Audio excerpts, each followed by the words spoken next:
Anyway, he is really lovely. He's got a beautiful, beautiful new song out. All proceedings to Mind Charity, and the video drops today. So he's coming on the Breakfast Club to release the video, I hope. So we can say a very good morning to Ben Haenow. Hey everybody, hey Suzi, you all right? Yeah, I'm all right, thank you. I only said my dad fancies you because it's a bit weird for me to stand next to you and go, do you know what I mean? I think you're gorgeous as well, isn't it? It's a bit odd. So. Bless you. I was only kidding, but it's something that happens to me quite a lot now I'm older. Because you go, what happens in life is you go from being the youngest one in the group, don't you? And suddenly realise that you're actually the oldest one. Yeah. And life is kind of spun on 20 years, and you're not like the little, the thing that people, want to go for a drink with. It's dad's, and my dad's got a poster of you in his garage, which is all lovely. It's lovely, but obviously you realise that time has gone. And it was 20 years ago. And listen, you're still gorgeous. And I get the same thing. I get people coming up to me and I think, oh, they're going to come up and ask for a photo. And they say to me, my nan really loves you. So I've skipped a generation. Well, I think everybody loves you, Ben, to be honest, because Thank you. I mean, obviously, we have kind of talked and messaged and done the kind of virtual relationship since we met at Sunseeker a few years ago. But I realised last night I didn't really know that much about you, so I did some trawling and I came up with various different things. One of them, actually, I felt quite bad for you because I thought I can't find a really good interview that anybody's done with you. Written ones I have, but not physical ones, because it seems they have their own agenda and they don't actually listen to what you're saying. I watched one the other day and the interviewer was, I'm not going to say who it is, but she kept saying, oh, you've been very open, and you were like, well, I've never really talked about it. And she said it 3 times, and I just thought, God, would you just listen to what he's saying? There's that whole thing as well is, I mean, as I say, I've had some fantastic interviews, like written interviews and stuff like that, where people kind of ask different questions. But I mean, 5 years on from that show, it's still people going, so what's Simon Cowell like, and what's it? And I'm kind of like, as much as I don't mind talking about it, and it was an amazing platform for me, I just think that, like you said, my life's moved on from then, and my career didn't sort of stop. You know what I mean? It took a bit of a dip, but it didn't stop. And I feel like people aren't really interested in anything else that's happened, really. So you're right. No, I appreciate that. No. Well, listen, we've got some time here. I hope you've got a bit of time, and I would like you to feel as though you can say whatever you want to say now. Let's start though with this gorgeous single that you've released. Tell us the backstory behind it and what it means to you.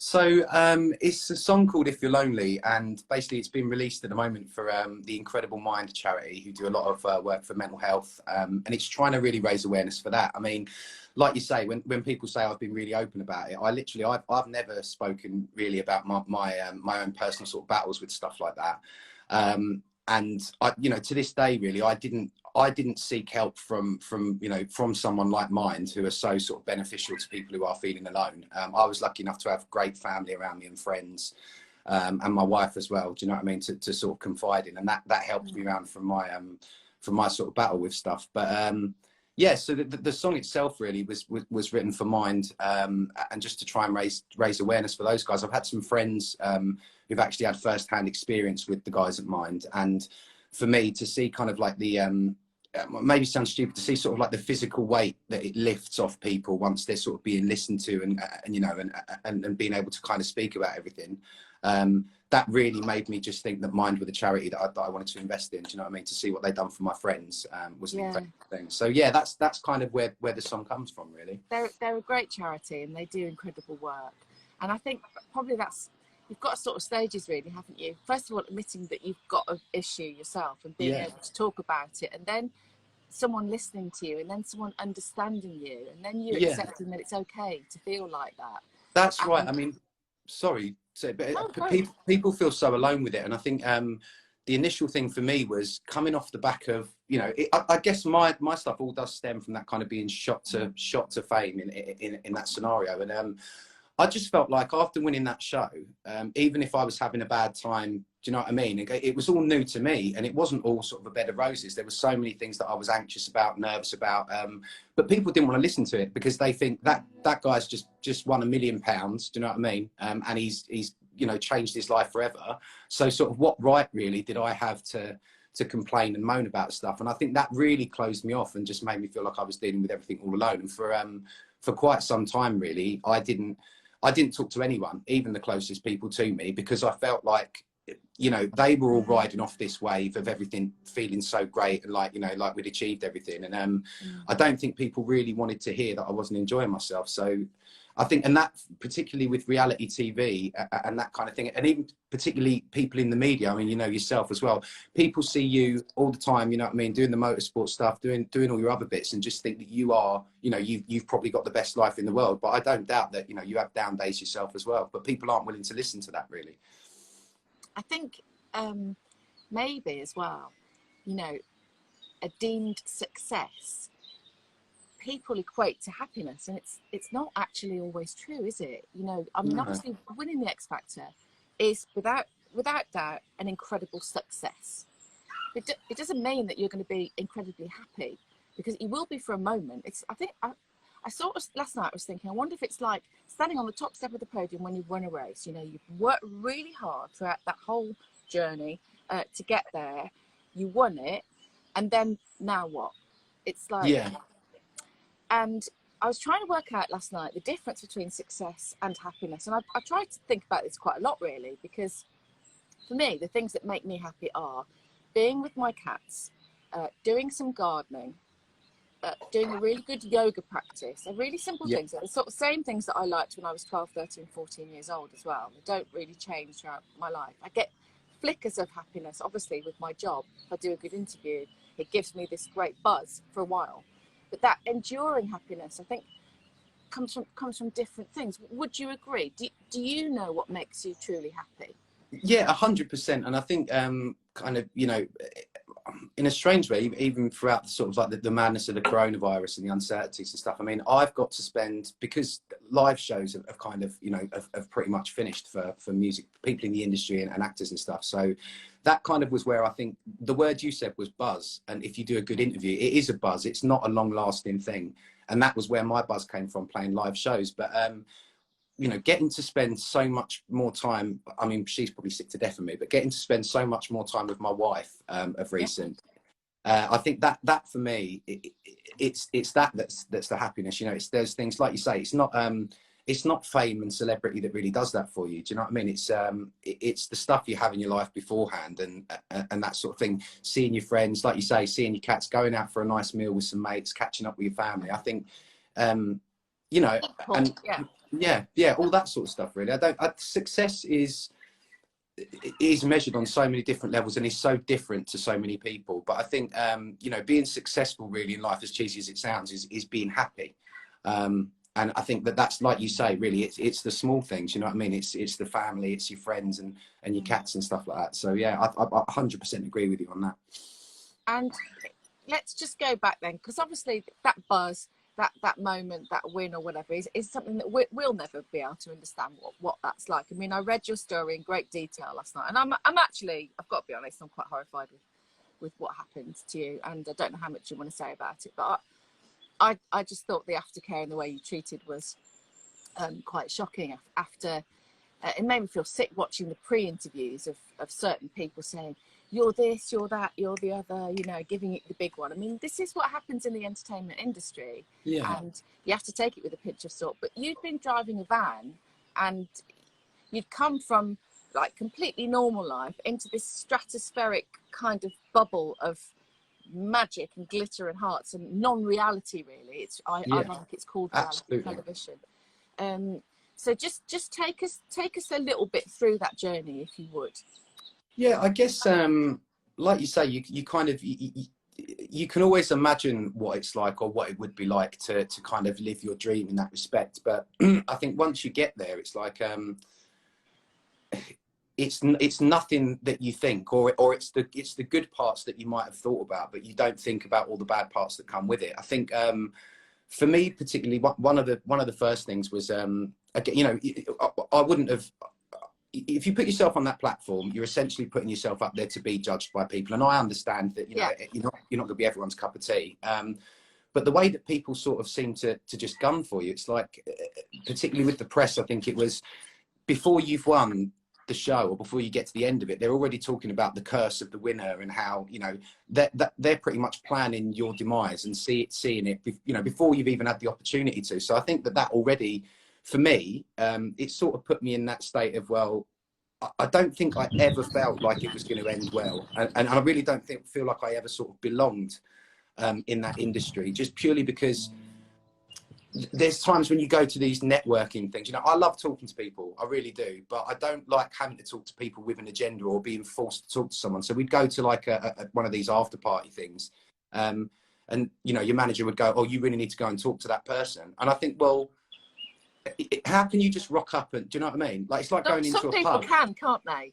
Yeah, but I think that, and maybe that's it then. Maybe that, you know, to be in that industry, maybe that's kind of the person that you've got to be. But I can't imagine just being in a pub and walking up to someone's table and going, all right, guys, you know what I mean? And just trying to introduce yourself. Like, it's, it was really difficult. Yeah, it was a really difficult thing. And I think after, I'd sort of, in my earlier life, I'd sort of relied on drink and stuff like that for a period of time to get through some, you know, some of the things that went on in my life.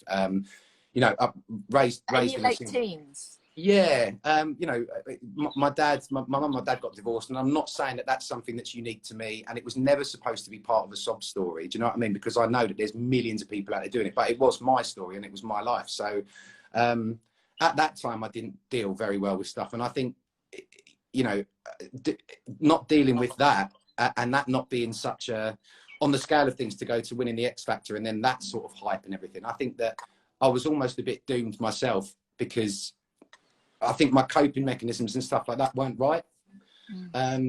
Yeah, so it was kind of a bit of a, particularly after the show, it was very much a downward spiral for me. And just like I say, just not talking to people and being alone with all my thoughts. And you know, you really do get crushed. And I mean, you get crushed by the newspapers. You know, the people aren't sort of sympathetic towards you. The exact same people that were building you up 3 days before are now, you know, willing to sort of rip you down in any way they can. So, and you know, that's their job, I suppose, and that's what sells papers. But I think they don't think of you as a person. Do you know what I mean? Yeah, you become an entity, don't you? A commodity, or, yeah, or whatever you want to describe. I mean, it is astonishing. I remember speaking to Craig, who won Big Brother, obviously the first to win Big Brother, became the most famous person in the UK overnight. About that. I mean, no one knew then what Big Brother was. Well, it was almost worldwide, wasn't it? What he became a worldwide superstar. It was an experiment, wasn't it, that everybody was watching? And he explained to me when it came out, he just was so shell shocked for such a long period of time. That it's not something that's comparable for humans. That's why I'm sort of trying to understand, you know, from you. So you obviously, when you go into a show like that, you do end up sort of in this bubble all the way through, and you're there on the stage against Fleury's, who's a brilliant artist. Yeah, absolutely, and a lovely girl, and a really lovely girl. The whole package, isn't she? She's probably come on here and say same as you. I've got up days, down days, blah blah blah. But you've got you know, hundreds of millions of people watching you, and you've got a high proportion of the public vote week in, week out as well. You were an incredibly popular winner, and I look at the publicity you've had for your single as well, and it seems to me that anybody you've reached out to has jumped on and, you know, tried to help promote your single. You know, you're obviously a person that people really like. You get a #1 single, Christmas #1 single, straight off the back of winning the X Factor. You're doing the NTAs, and then suddenly you disappear.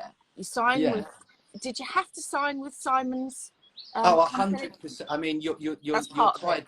Yeah, you're tied in from before that. They literally, you know, and everything's chosen for you.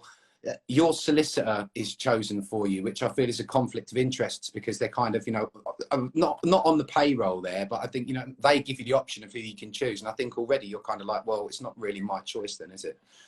But yeah, with the label, you're tied into them straight away.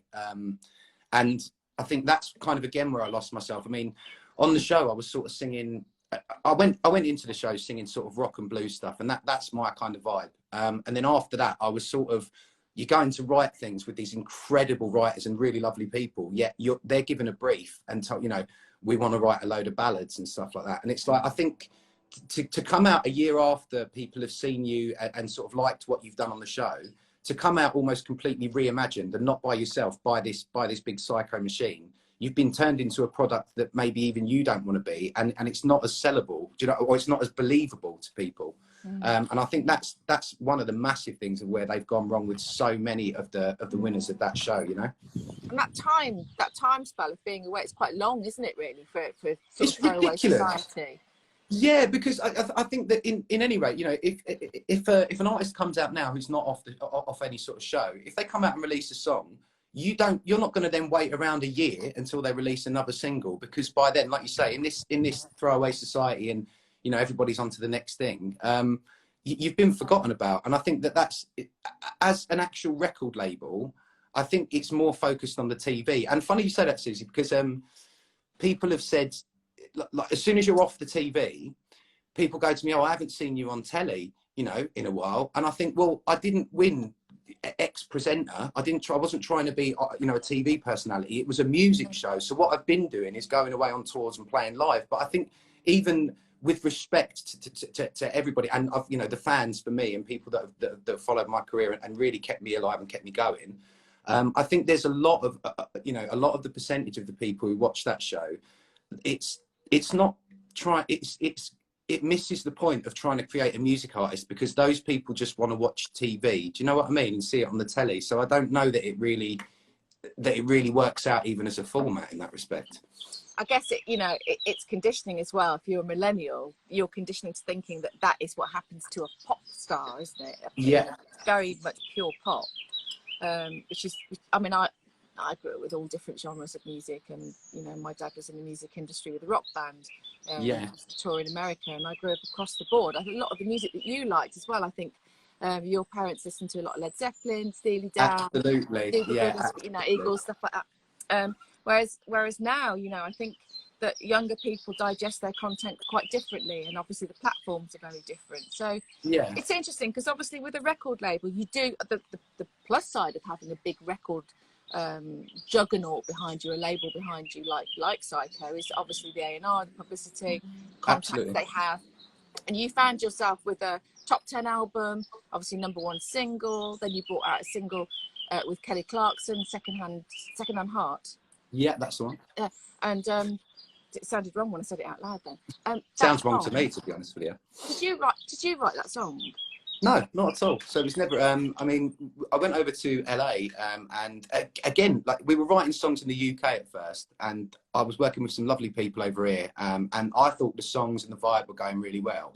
But to get that, I think they called it authenticity, or that story. People need to see you out in LA, you know, writing with these people and that people. I was like, people don't really, I was going to swear at them, people don't really care about, well, people don't really give a shit about that, Suzi. They don't, you know, no one's looking going, oh, he's out in LA, so I'm going to buy his record. All they care about is the music that comes back. And I think I was sent out there where these people were writing with Maroon 5, Rihanna, all these massive people, and they've already got you a song written by the time you get out there with a lot of this stuff. Do you know what I mean? And they're going out, you know, again, they've probably seen it year in, year out before, and you're on this conveyor belt, and they're just like, oh, well, next year the next one's going to come and we'll have another song written for them. So it was, again, such an amazing experience, and I'm not knocking the people that I worked with. They were really incredible. I think it was just the kind of brief and the things that they'd been told. It wasn't an experience of going out and writing and making my sound, and people, even like you say, people listening to me. It was people saying, you know, this is what you're going to do. So it wasn't, that leads back to, it wasn't the whole experience that I really thought or dreamt it would be in that respect. Yeah, you just hear the story.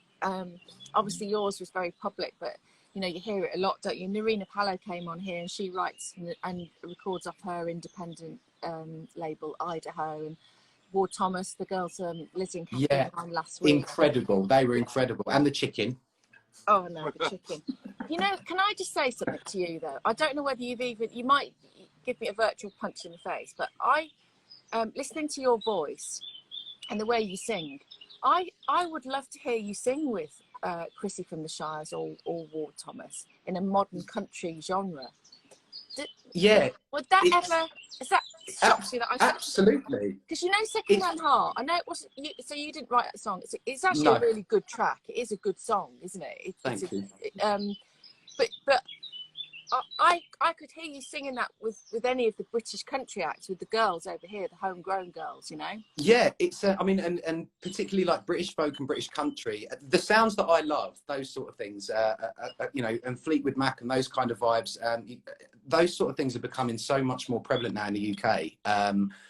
And I know the thing is, the charts and stuff like that, there's a lot of dance music, do you know what I mean? And I don't particularly know whether the UK industry is the right one for my sound, but seeing those sort of guys that you mentioned really brings you a bit of hope. And yeah, absolutely, you know, because that's the stuff. It's singer-songwriter stuff. That the lyrics are very important in that sort of music, and obviously to me. But yeah, that is exactly it. So you've hit the nail on the head, really. That sort of country, sort of bluesy vibe is exactly the kind of road that I like to go down, you know. I'd love to see you do a, you know, join up with someone like Els Bailey, or, you know, yeah, or Ward Thomas. So I just think the sound of you guys together would be incredible. And thank you. You know, the girls have been on and they've said, you know, they had to be brave sort of 7-10 years ago. And I remember Chrissy saying, you know, once I actually said out loud, I love country music, she suddenly felt happy, and yeah, the path kind of opened in front of her, and it all sort of started to work. And well, it's that point of people can see through. You need to be telling the truth, I think, because it's very easy for, you know, I'm not Justin Bieber, and I'm not going to be writing songs about going into the club and putting your hands up and dancing till, you know what I mean, 2 a.m, because I'm too old for that now, and I don't do that anyway. But I think that if you're singing or writing from your heart and honesty, again, as sort of cheesy as that sounds, it really does open everything up to you. And to say that you like country music, probably even up until about sort of, like, say, 5-7 years ago, people just think you've got no taste in music, or that you're, you know, it's not current, so why would people like it? So yeah, fair play to them, fair play, and power to them. I think everybody just thought it was country and western and line dance, which is ridiculous. Because really, if you scale back most pop songs, they're country. I mean, yeah, what was Dolly Parton, the Whitney Houston banger? Do you know what I mean? Dolly Parton wrote that. Like, you know, and I think that people. Version, did she? Incredible. She didn't like the version, I don't think. I loved it. I don't think Dolly liked it. No way. No, I don't think so. Anyway, made her some money. I love Dolly Parton. She's amazing. Oh, sorry, just moving the desk around. Would you like to give us a sample of your delightful vocal cords and sing us a song and stop talking to me for a minute? Yeah, I can. I'd love to keep talking to you, but yeah, I can. No, and we'll chat again after. Do you want to do your new single? Because I know the video literally dropped at 9 o'clock today, didn't it? It has, yeah. It's out now. So, and thank you to you for featuring in it as well. You were one of the first people to come on board, and did I make it? I thought I might have been on the editing floor. You definitely made the cut. Yeah, you definitely made the cut. It was just, as I say, I just want to say a massive thank you so much because you're such an inspirational person as well. It really does help to just get the word out to everybody. So, love you so much for that. Thank you. It's an absolute pleasure. This is a beautiful song. Take it away, Ben.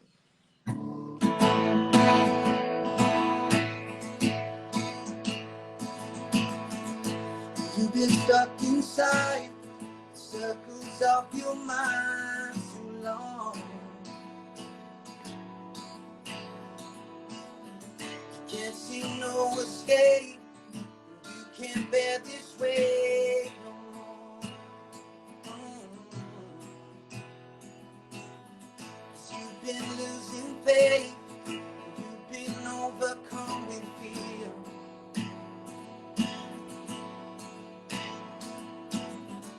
Hoping if you try to close your eyes, it all might disappear.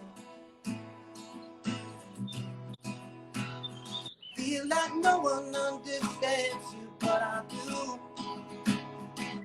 And I'm reaching out my hands to pull you. If you're lonely, then you're not the only one. If the rain clouds keep on blocking out your sun, oh, it's alright. I can be the light to show you, 'cause I know you. You've become so numb, maybe you don't feel yourself at all.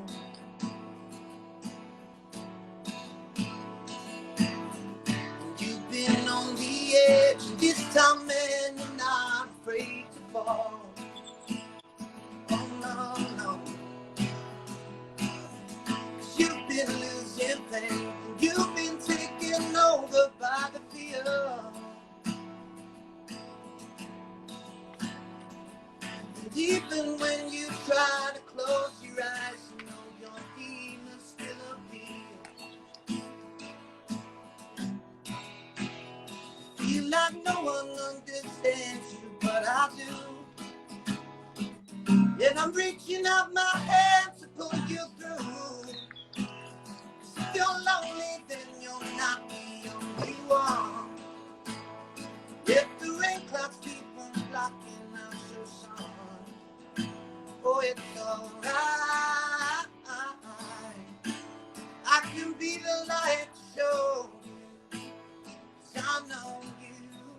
clouds keep on blocking out your sun.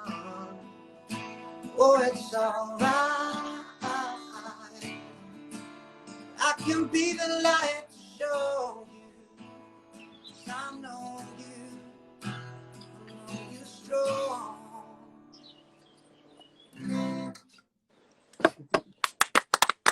Yay! Thank you very much. Thank you. If you're lonely, Ben Haenow, all proceedings going to the Mind charity. Go and download it now. It's on his Vivo channel. It's on across all platforms. Or you've probably insted it, tweeted it.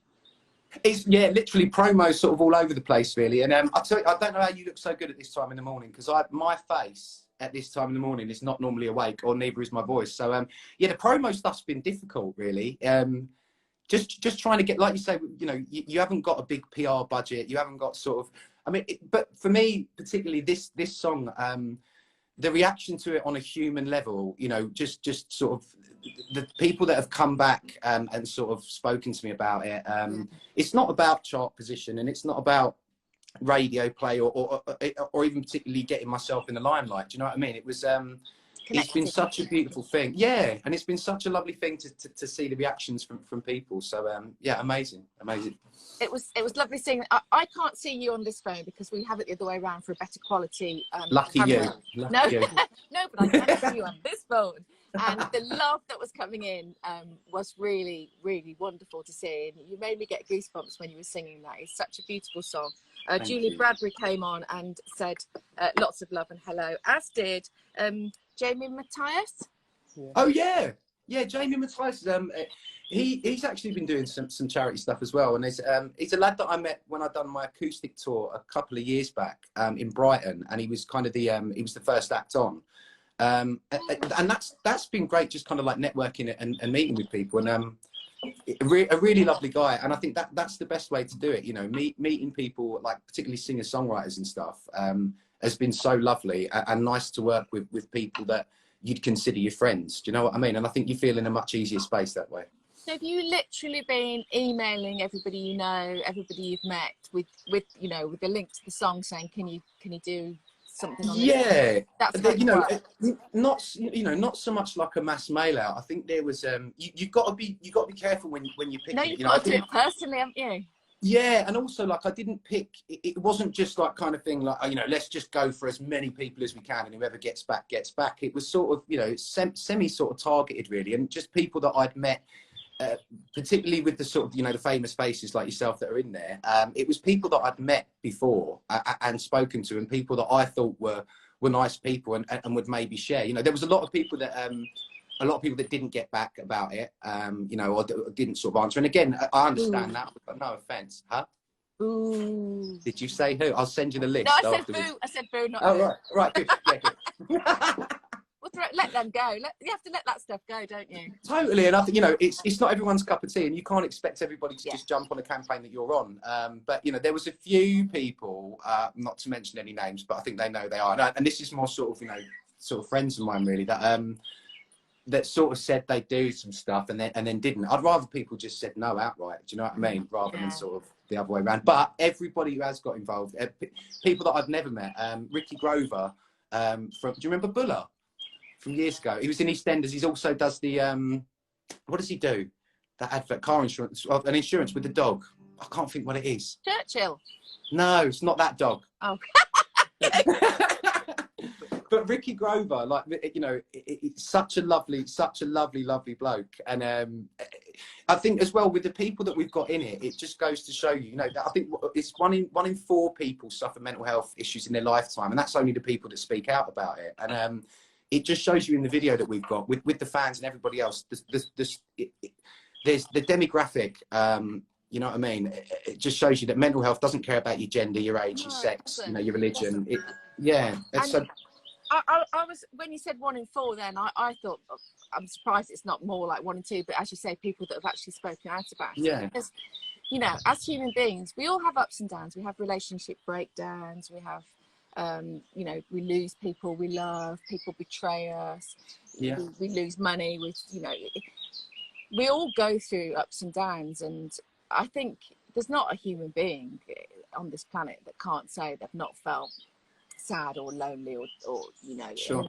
The word depression is difficult to define really, but that if we just take loneliness, because that's what you've sung about, that is such a difficult emotion, because it rips all your self-confidence away. It doesn't matter who you are. If you feel lonely, you feel scared to, you can hear yourself talking almost. You don't think you'll ever be able to meet people again and stuff. It's so hard. It really does. I mean, loneliness particularly amplifies everything about yourself. And I think, like you say, when you can hear yourself talking, it's I think loneliness is probably one of the worst, and like you say, one of the most common things that people feel. Because you feel and in that rejected respect as well, don't you? You can feel just like a fish out of water, and you don't have to get between, sort of thing.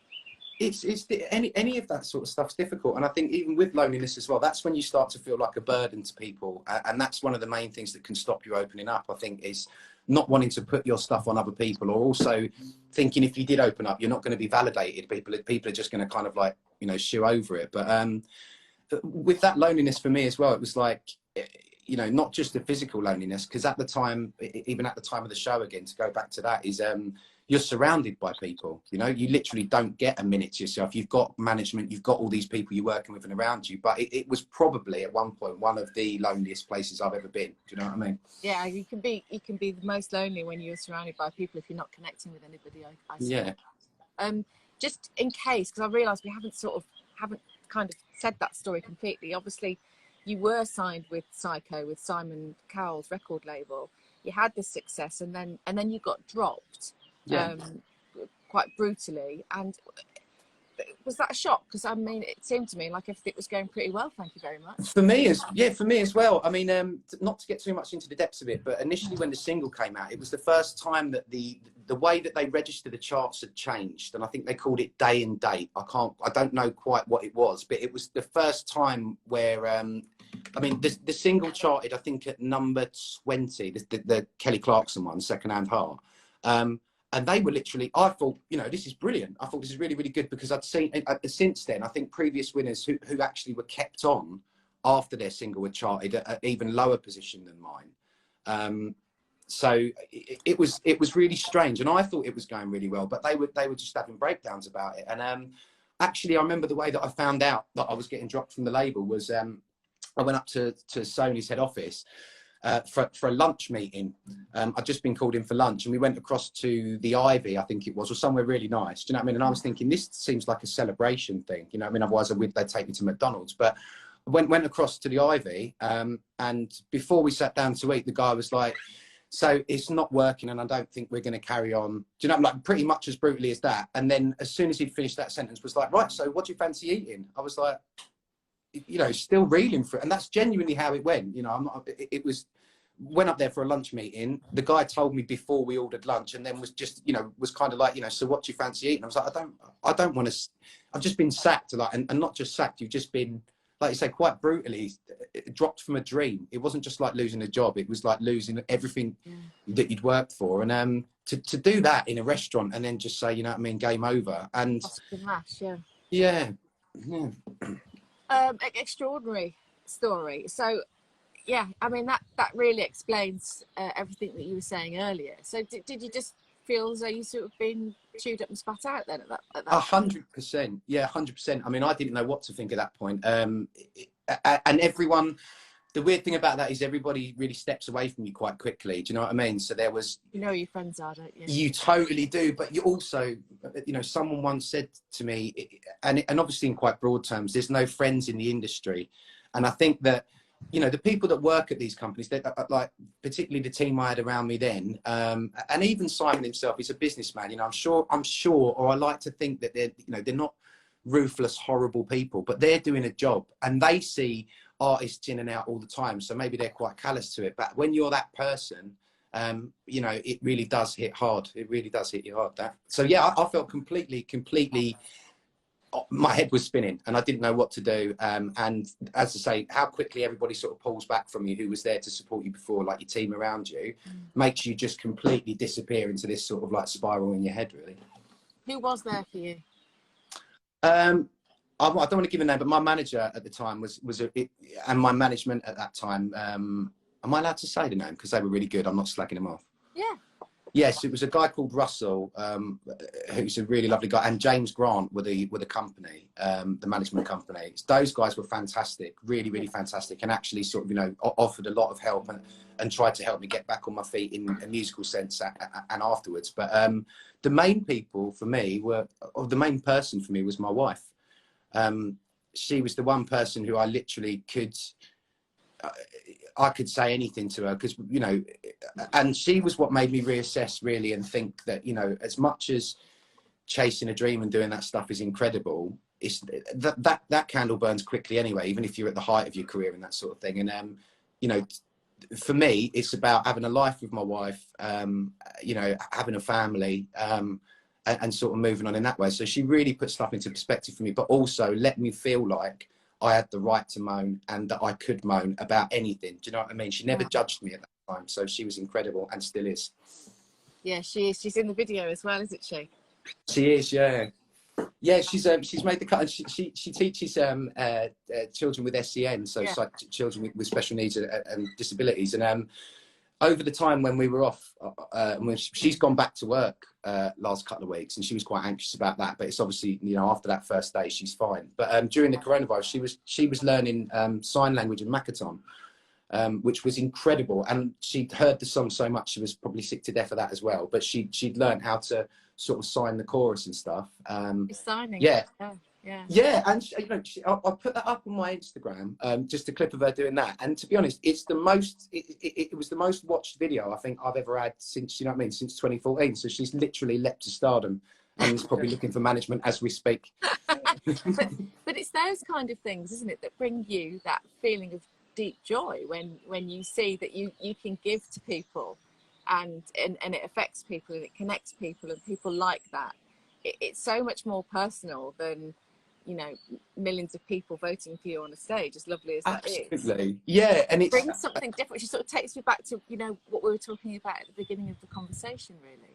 It's that, I mean, charity work was something that I look, as a van driver. I mean, you're not given the option, like, charities don't approach you, or if you approach the charity and say, hey, I'm a van driver, I'd like to do something for you, they're like, you know, well, not what can you do? They appreciate it. But when you get a platform, the ability that you have to be able to sort of step into charities and kind of help people, and that for me, I was doing something with a charity called Nordorf Robbins before, and was Jack Petchy's Speak Out Foundation, which was like really articulate young kids. Now, a lot of people think about young kids and think they're all on Fortnite and playing all their games and stuff. These kids would give 4 or 5 minute speeches about, you know, real impassioned things and things that they cared about. But yeah, getting a bit off the point really. It's doing that sort of stuff, doing sort of charity stuff, and actually giving stuff to people or bringing some sort of happiness to people. I think it is a million times more powerful than a #1 record or you know, anything like that really. And that's again what sort of validated it for me was the reactions to that people have messaged me in, you know, about this If You're Lonely, and the campaign, and just saying, you know, that how it's helped, the song might have helped them through a bad time, you know, and how the lyrics mean stuff to them. That for me, this has been the most what's the word I'm looking for? Gratifying. Yeah, probably. It's been the most gratifying project I think that I've ever done, and again has just put more stuff into perspective for me. So oh, that's wonderful to hear. It's really great.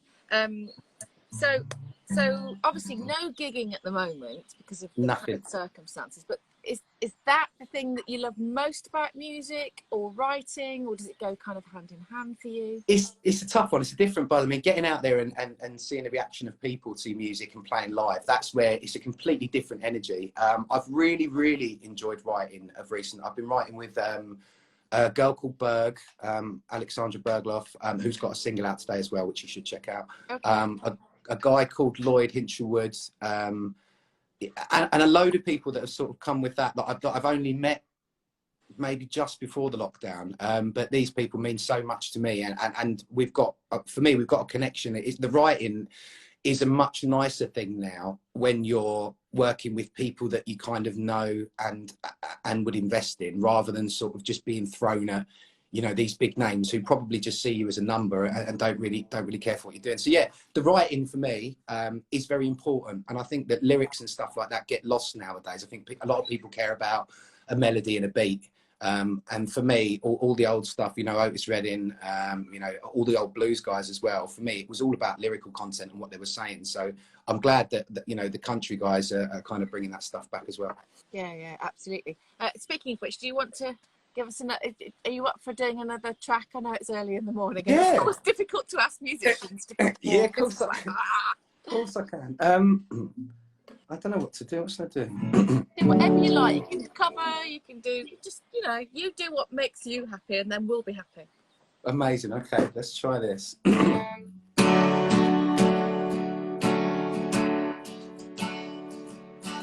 Mother, it's far too many of you crying. Brother, it's far too many of you dying. You know we've got to find a way to bring some love in here today. Yeah. Father, we don't need to escalate. War is not the answer. Only love can conquer hate. No, we've got to find a way to bring some love in here today. Yeah. Lines and wicked signs don't punish me with brutality. Come on, talk to me. Say you can see what's going on. What's going on? What's going on? What's going on? Mother, everybody thinks we're wrong. Who are they to judge us? Simply cause our hair is long. You know you've got to find a way to bring some love and understanding here today. Yeah, you know that we can lie. Don't punish me with brutality. Come on, talk to me so you can see what's going on. What's going on? What's going on? What's going on? What's going on? Oh, thanks, Ben. Thank you. No worries. Love Thank you that so song. much. It's sort of a painful song as well, isn't it, really, to listen to? But it was written all those years ago, and it's still the same problems going on now. Yeah, I mean, so relevant, I think, at the time. Yeah. So relevant. And obviously just an incredible artist himself as well. So, yeah. Just a song that really rings true at the moment to me and lots of others. So. Yeah, it was a really good choice. In fact, I was listening to Robert Palmer's version of it yesterday, and it was ringing in my ears again, because I love that version as well. He mixes it, doesn't it, with Mercy Me. Excuse me, can you hear the birds singing? I can. It's an incredible place. Is that your garden? Yeah, it is. But when what Okay. happens is when someone's singing, when someone comes on here and sings, they get louder. Honestly, Is that the bird equivalent of booing? That is the bird equivalent. No, of booing. it's bird cheering. It's bird Oh, cheering. okay.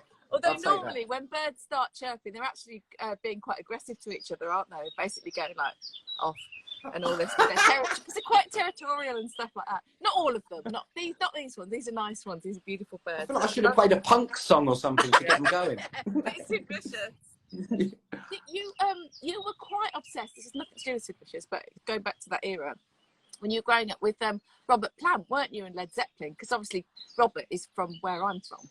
Yeah, I mean, I literally wanted, I think from about the age of 9 onwards, I wanted to be in. The first song, one of the first songs that caught my attention from them was Black Dog and Nobody's Fault But Mine. Just a guy's singing wasn't kind of like that before. I think as a vocalist, you know, to hear something so sort of raw and bluesy from a really skinny blonde guy really sort of blew my mind. And I think that kind of inspired me to follow up that sound. You know, me and my brother were kind of just like a rock covers band originally. And yeah, I mean, Zeppelin, particularly for me, were great. Were really, really great. Yeah, Bob Harris is on here, and we challenged him to make the perfect supergroup, and he thought about it for about 10 seconds, then he just went, "It's already there. It's Led Zeppelin." Yeah, absolutely. That would exactly have been my answer. You know, well, I was I'd done a pantomime in Redditch last year, went before the coronavirus, and I didn't realise that John Bonham was from Redditch, and there was like this statue of him kind of with his drums and that, and I didn't realise it was him, so I felt honoured to even just be there. But yeah, you can't get better. You can't get better than those guys. And John Paul Jones, who never really gets a mention out of all those guys, bassist and keys and every other thing. I think, yeah, an incredible band, man. Yeah, and Wolves fans, obviously. So, you know, it's just perfection right there. I'm not saying anything. I know nothing. I know nothing about football at all. I don't so. you? No, I don't. Sports, I'm terrible at. I'm literally. I think I won an egg and spoon race once, and that's about as good as it gets. I'm not sure that counts, but we'll throw it in the mix. Why not? Thank you. I've got some questions for you from Yeah, our lovely breakfast clubbers. Redditch, you just reminded me of I did my bike test in Redditch, and there's about 1 million roundabouts. Yeah, it's not the safest place to have done that, really. Well, there in Milton Keynes. It was poor. It was, yeah, exactly. They might as well be twinned. It was pouring with rain. It was horrendous conditions, and they went, "Oh no, you're going to go out and do your test." And the guy that was my tester, what's the word? Instructor. Yeah, test instructor. Anyway, he's about 10 foot tall, and he got in a car, and he drove in a car behind me, and I couldn't believe it. I thought, I'm on a bike. Just get on a bike behind me. Anyway, so he's in the car, and it's literally like my exam was like this. Yeah. You never got any speed up because it's just so, you know, so many roundabouts. But I did pass, and then I rang my mum and dad, and my mum cried. And she went, "You're not going to ride a bike though, are you?" Yes, anyway. You are. Just a little bit. Right, so questions that have come in. Marissa wants to know your best and your worst moment you've had during lockdown. I think my best moment. Oh, I'll tell you what, right? Really stupid. But one of my best moments was making a moussaka. I know that sounds really trivial, but honestly, they've not. At the moment, I'm locked down with my wife and my mother-in-law, and they've not stopped talking about it. So to be honest, it's given me the most pleasure making that moussaka. Were you king of moussaka making?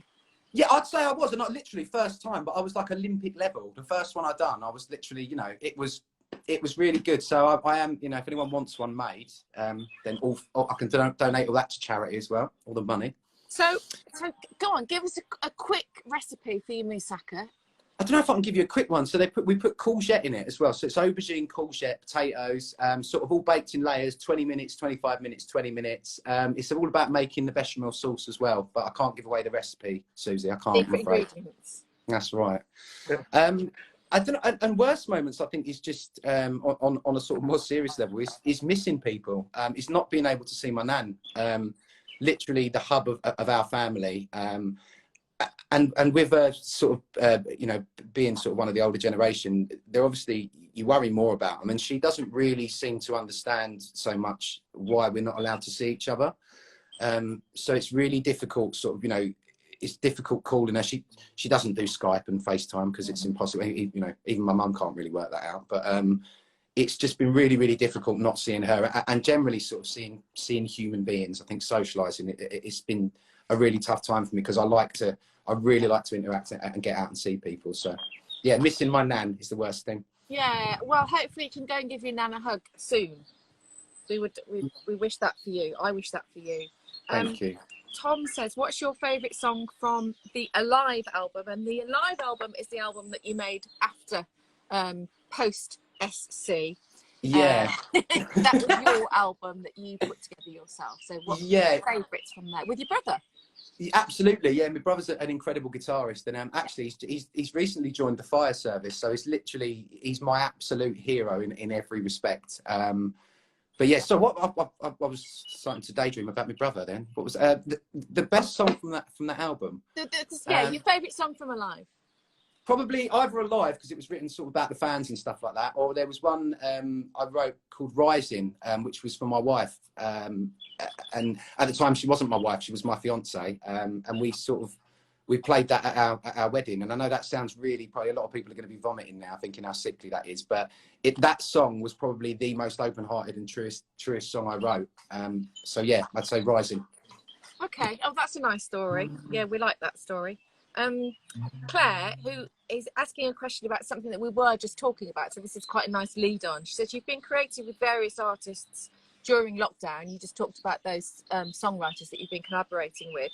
Could there be a new album on the way? Yeah, 100%. I mean, this time, one of the good things I can take from the lockdown is just creatively, I've been able to sort of write so much. And I think for me, it's also about kind of finding that sound again. You know, the charity single was kind of purely to do what it's done. I wouldn't really say it's kind of an insight into what's coming musically. But yeah, there's definitely an album on the cards. But at the moment, you know, until really 2021, I think because you've got no opportunity to get out there and play that stuff, and sort of as an independent artist, playing it out there is your only promo. So I think that definitely coming, but probably coming in 2021. And will you do some live gigs and trial some of the songs, or will you put the album together and then just trust yourself and go with that? I think probably a mix of both. I definitely like to put stuff out there to people and just kind of gauge a reaction. But you can't live your life by, you know, as much as you can't live your life by kind of what everybody else wants and likes, I think. And yeah, and you know, some people might say it's the best song in the world. Some people might say it's terrible. So it's a difficult one. But I do like to get out there and kind of play stuff to people kind of exclusively. First of all, just to kind of get a vibe for it. So yeah, a bit of both really. And what can we expect? I mean, I'm not going to ask you to put it in a genre because I think that's really unfair for music. But will it be kind of up-tempo, rocky sort of style music? Yeah, very much so. Like I'm big into a guy called Marcus King at the moment. If you haven't heard of him, you should check him out. But definitely more along the lines of sort of like country, blues, and rock. That's definitely where it's where I'm from, and kind of where I've gone back to really after. I think even Alive itself was a difficult time, a difficult album to write because I was torn between. I mean, I was in quite a bad place, so a lot of the songs aren't particularly happy. But it was also a case where I was thinking, I think I was trying to write still for a pop market in my head, which probably. Successful. Yeah, that's it. Writing for success rather than for pleasure, and I think that's what's changed this time. So yeah, definitely some more sort of country bluesy rock stuff for sure. Right. And how are you now, do you think? I've never been better. I've honestly never been better. As I say, my period of sort of, you know, dealing with my demons, if you want to call them that, was a couple of years after the show. And it took me a little while to get back on my feet after that. But I like to say, for me, the people I've got around me, I've got the most incredible wife. I've got the most incredible family. You know, and that for me it has brought me to the happiest place ever. I'm writing with some really great people now that I love and everything. So I've honestly never been in a better place, I don't think, in all the years I've been alive. Oh, that's really, really great to hear. And I guess for anybody watching that, you know, maybe doesn't have any family around them, then we can go back to mind, can't we, and say, yeah, please just pick up the phone. Or that's it, family and friends. And I think it's important for, you know, people talk about being brave enough to speak out. I don't think brave's the right word. I think it's being comfortable enough to speak out, because everybody's brave if they're dealing with anything. And I think another important thing is if it's not you who's going through something, then at least with even thinking on that 1 to 4 basis, somebody you know or love is definitely dealing with something that they're probably not speaking about. So I'd say if you can contact, you know, just try and check in on people as much as you can and listen. Don't just say, you know, are you all right? Just as in starting the conversation. If you're asking someone if they're okay, listen to them.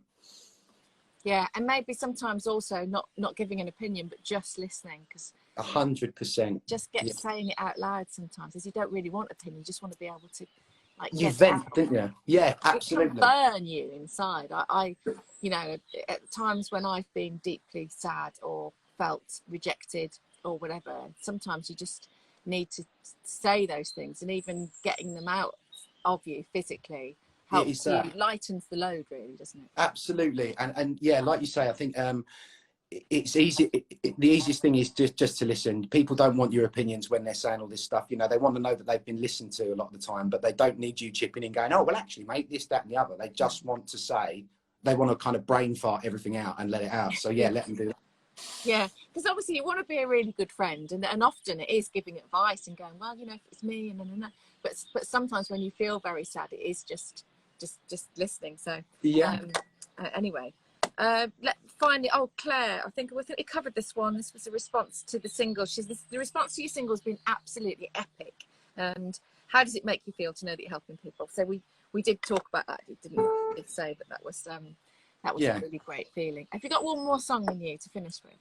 Yeah, I could do. I can either do Something I Need, which was still a song that makes me sort of, it's an incredible song, but makes me feel a little bit nervous still, or something by Fleetwood Mac, because you're cool. All right. I think after this conversation that we've had, you should do something by Fleetwood Mac, because Something I Need, that's obviously your number one single, but it was at the time that didn't make you happy. So do the Fleetwood Mac song that makes you happy. Bless you.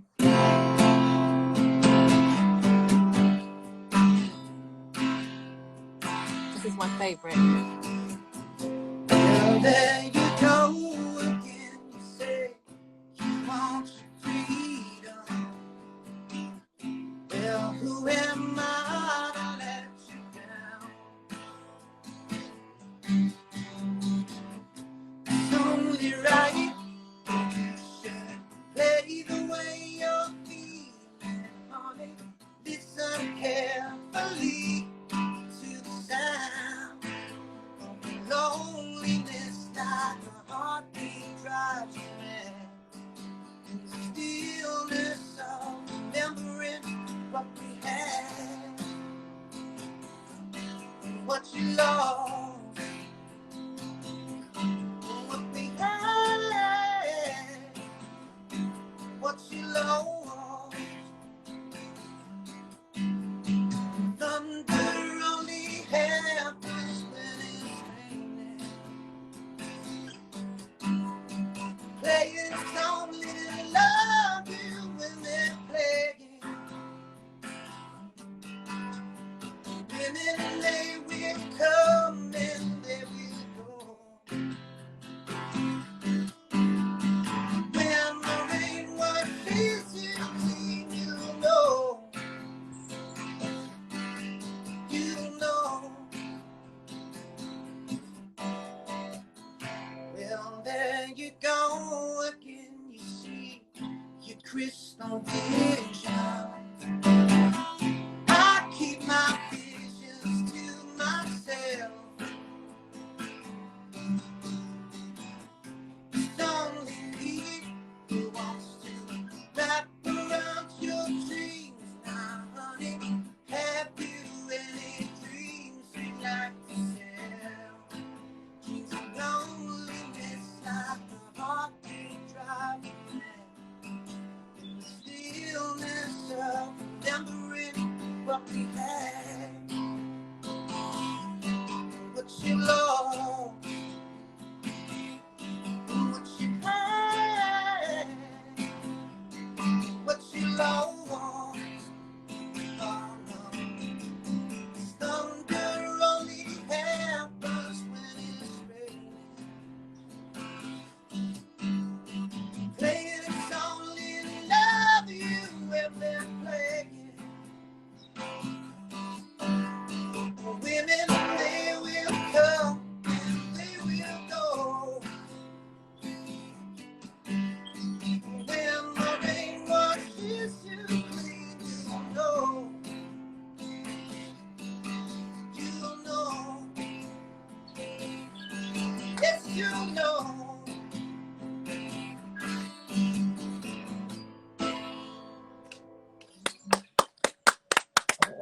Thank you. I wish I had more your hands. The bells bells are are ringing. chiming, the birds are singing. Wow. The lyrics in that song were so perfect for your experience. Yeah, And for what we talked about, it was. Yeah, it was. I struggle not to get emotional sometimes particularly after opening up like that and doing songs. So thank you for having me. Thank you so much for having me. oh, it's been an absolute pleasure, and know that your talking today has also helped a lot of people on the Breakfast Club. We started this, Ben, for the same reason really that you did single, to be honest, to connect people, because there were people feeling lost and confused and nervous about what was going on and unsure of what was happening. And you know, this has brought a lot of people together, and I know there'll be a lot of people that were listening to the incredible lyrics in that song. Stevie Nicks, just such a goddess, isn't she? Absolutely. And I always look at listen to Stevie Nicks. And it's incredible how influential Fleetwood Mac are, and so many artists that have been on here, and just in general, but really poignant lyrics. So thank you for today, and I think it's 11:10 here, 10:10 in the UK. So thank you for your time. No worries. Thank you for having me, and thank you for, like you say, for doing the amazing thing that you're doing as well. I think anybody that's trying to reach out to people and cheer people up in this time is amazing. So thank you, Suzi. Thank you. Oh, bless you. It's a pleasure.